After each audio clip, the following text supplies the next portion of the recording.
There is a platform at Tokyo Station where the Shinkansen bullet trains depart. If you go there on a Friday morning, you will see thousands of people setting off on weekend trips or week-long vacations. You will notice one very strange, almost invisible detail that radically distinguishes this crowd from any Western airport or train station. Almost no one among these people is dragging huge, heavy plastic suitcases behind them.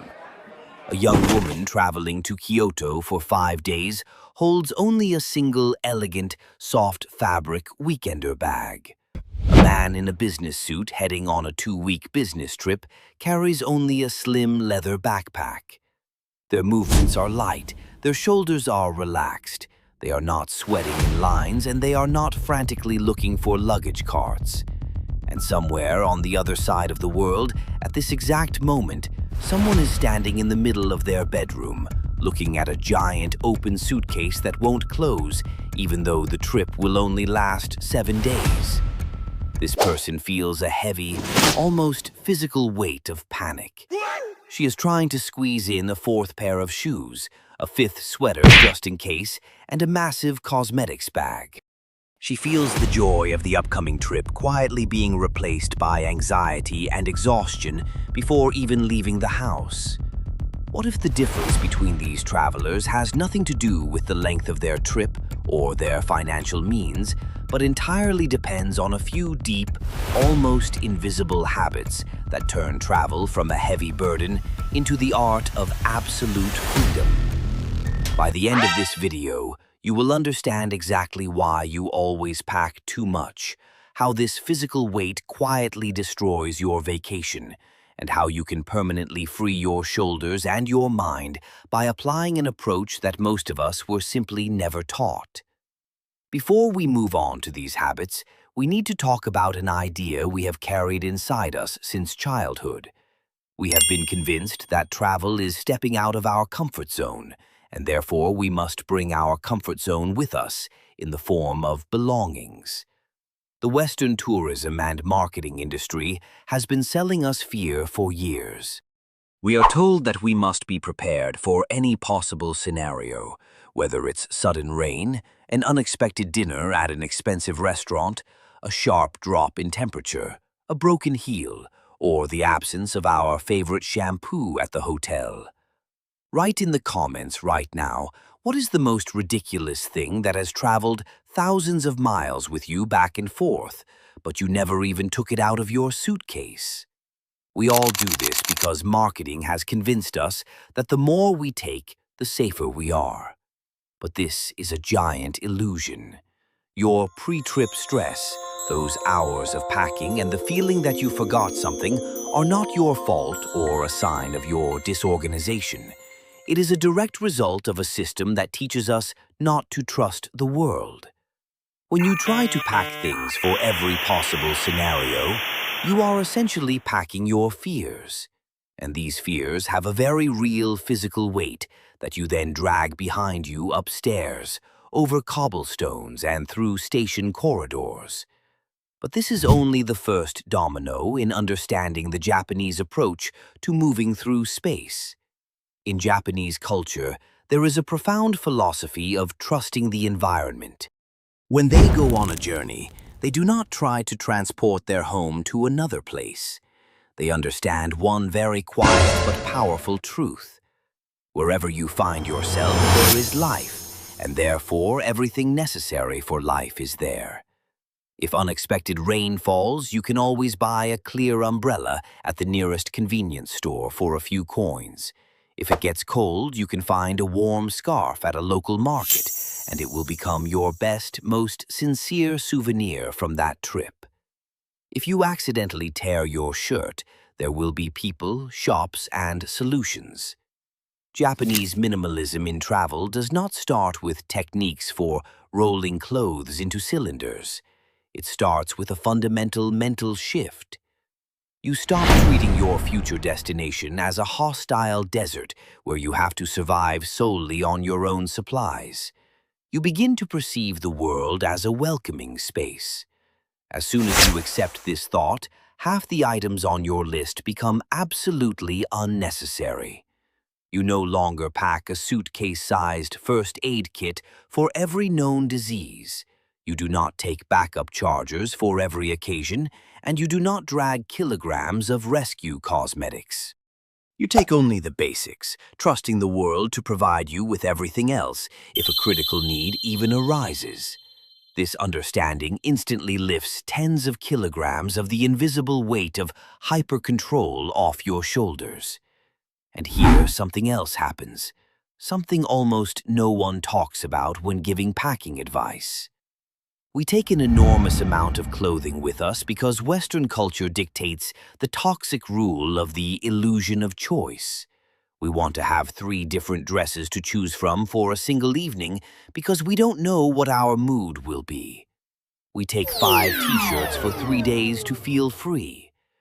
But behavioral psychology proves that excessive choice does not grant freedom. It breeds a terrible decision fatigue. When you are on vacation, your brain is already overloaded with new impressions, new architecture, new flavors, and complex routes. The last thing it needs in the morning is to spend precious energy solving a complex puzzle of which of the 15 items to wear today, and whether this skirt matches those shoes. The Japanese approach to a travel wardrobe is based on a strict but incredibly soothing essentialism. They do not pack separate, isolated emotional items. They pack one cohesive, mathematically calculated capsule where every element pairs flawlessly with another.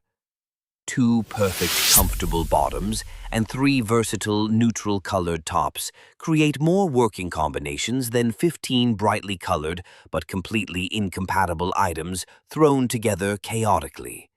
You simply wake up, pull out any 2 items without looking, and they look impeccable. Your morning in a new city begins not with irritation and endless fittings in front of a cramped hotel mirror, but with a cup of fresh coffee and the calm, slow planning of your day's itinerary. When you consciously abandon the illusion of infinite choice, you gain something much more valuable. You gain absolute clarity and immortal lightness.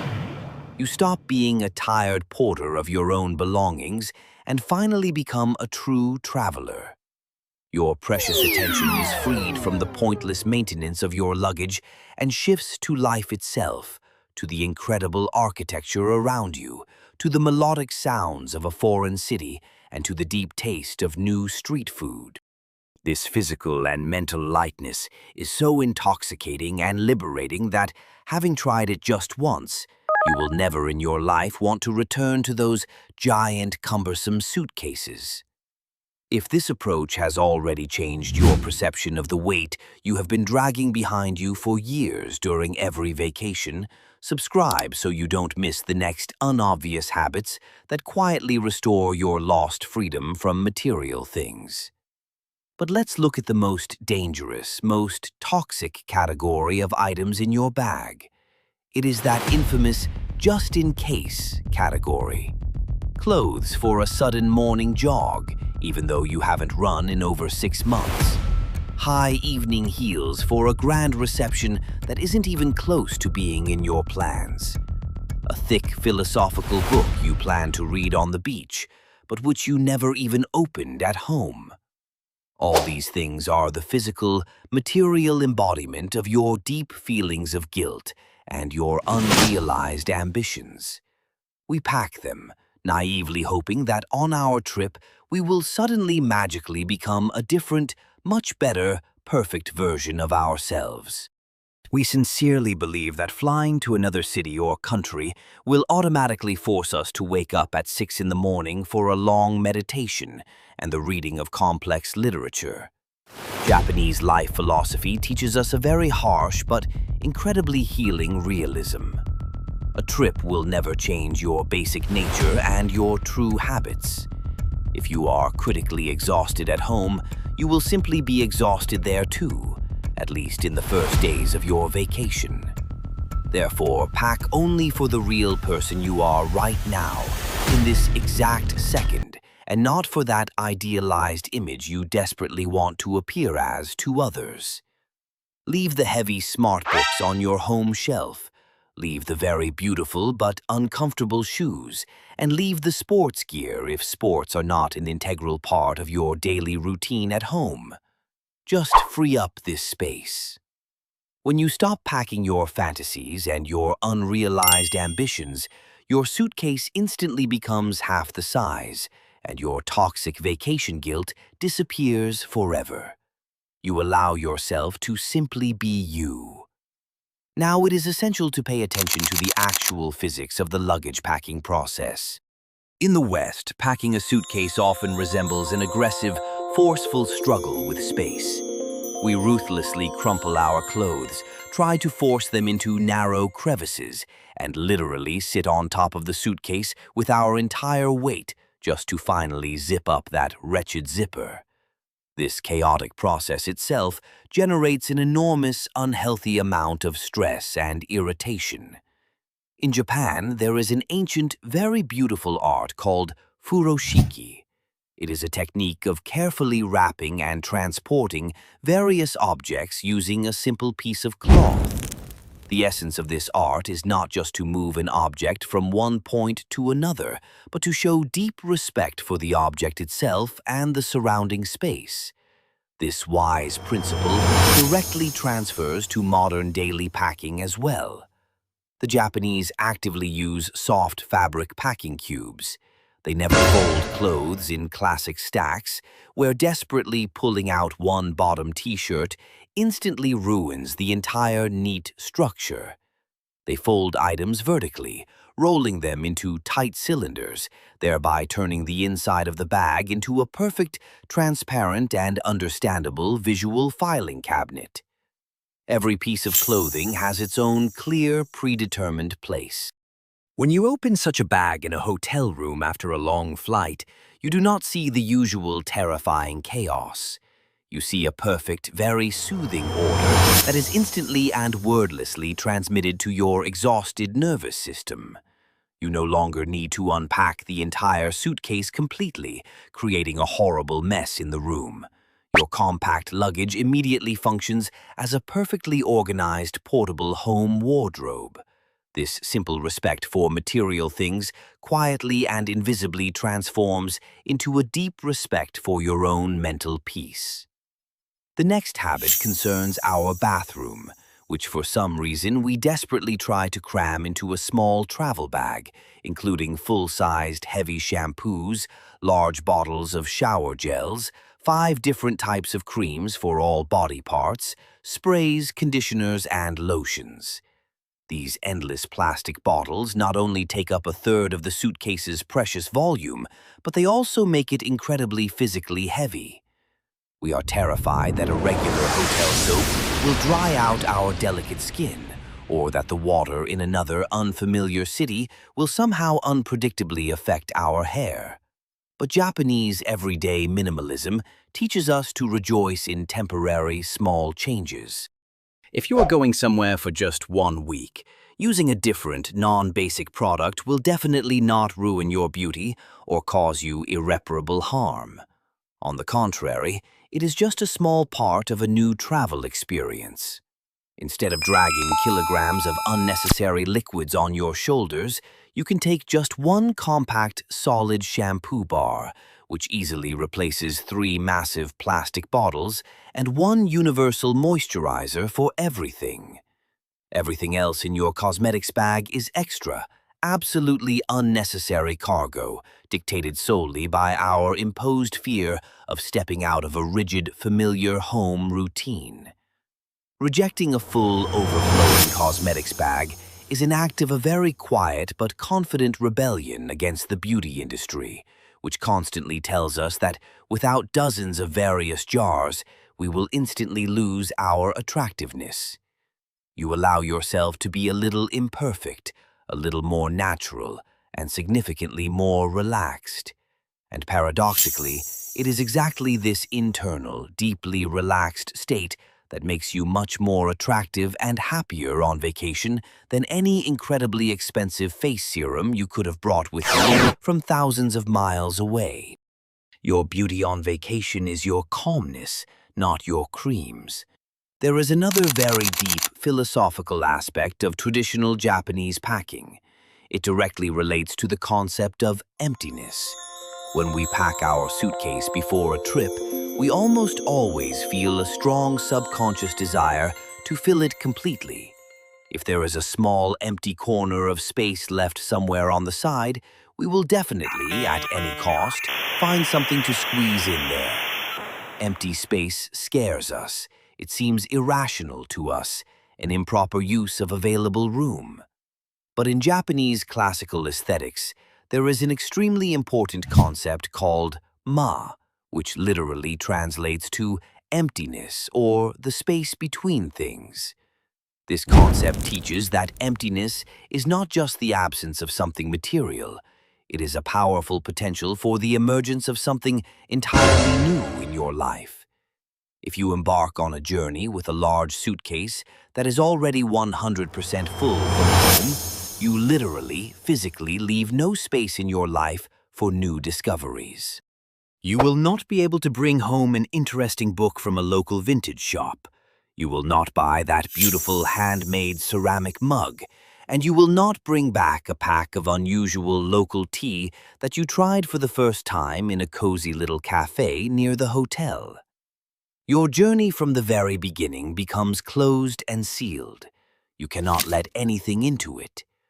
But when you consciously, through an effort of will, leave a third of your bag completely empty, you send the world a very quiet but clear signal.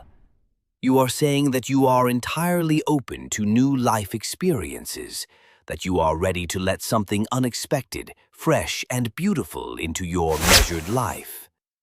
This physical emptiness in your travel bag is the most powerful symbol of your internal mental readiness for pleasant changes and new impressions. We are very used to measuring the success of our trip by the number of bright photographs in various, carefully selected outfits. We think that the more times we change clothes, the brighter and richer our vacation was. But the true, genuine luxury of travel does not lie in this at all. It lies in that unique moment when you walk out through the sliding doors of an airport in a completely foreign, unfamiliar city, and instead of nervously waiting for an expensive taxi because of your overly heavy luggage, you simply sling a light, compact backpack over your shoulder and confidently walk away. You calmly descend into the local subway without blocking the narrow aisles with a huge, clumsy plastic monster on wheels. You stop by the very first cute street cafe, place your small bag on the chair next to you, and simply enjoy your first deep sip of coffee, relaxed while looking at the new architecture around you. Absolutely nothing weighs you down. You are not worried about someone accidentally or intentionally stealing your enormous luggage. You are not anxious about whether it will even fit into the small trunk of a car, and you have no aching pain in your back or terribly tired, strained arms. Your physical body is completely free, and that is exactly why your mind becomes completely free. This amazing state of absolute crystal lightness and independence is definitely worth giving up dozens of unnecessary things forever, without any regrets, things you have been bringing with you for years, purely out of your internal anxiety and industry-imposed insecurity. That calm young woman on the noisy platform in Tokyo with one small fabric bag possesses no secret magic. She simply understood very clearly one fine day that in order to experience this big world to the fullest, it is completely unnecessary to bring your entire homeroom with you. It is quite enough for her to bring only herself, her open heart, and her complete, unconditional trust in the place she is heading. And you can do exactly the same on your very next trip. Leave all your heavy fears at home, in your closet. Take with you only the most necessary, the most beloved, and the most comfortable things. And then you will very quietly, invisibly, but absolutely irreversibly discover the true, pure taste of freedom. Remember that your journey does not begin at all when you board an airplane or train. It begins precisely at that moment when you consciously, with a slight smile, leave all your excess material burden behind the threshold of your home. Take this step towards lightness, and your vacation will never be the same again.